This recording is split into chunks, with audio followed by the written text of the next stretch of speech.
Hi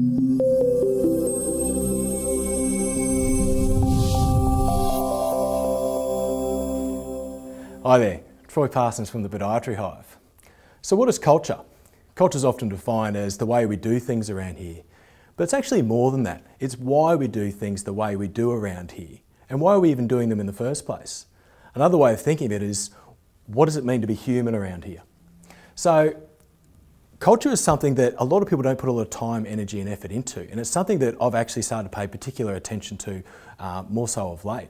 Research shows culture is actually 8 times more powerful or impactful on your business than a strategic plan, which is pretty significant. So as soon as you have more than 2 people in your business, so 3 or more people, you actually have a culture.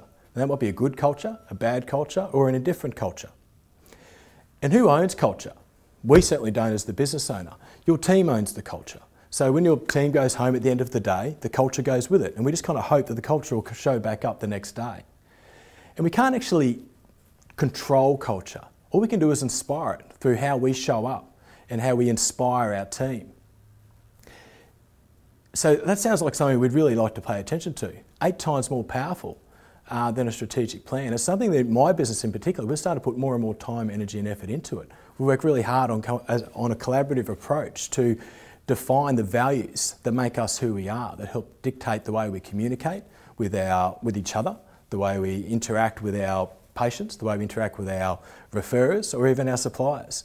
And then the step forward is in how do we actually interact and communicate with the broader community. So once we've defined our values, we're actually going through a process now, we're actually looking at what behaviours would actually uphold those values that we can actually hold each other accountable to. So the next step for us is to then look at having these behaviours, incorporate them into our job descriptions. So when you have that performance review, if something's not going right or something's not going as well as it should or something's going beautifully, we actually tie it back to our values and the behaviours that we commonly agreed upon that we want to display.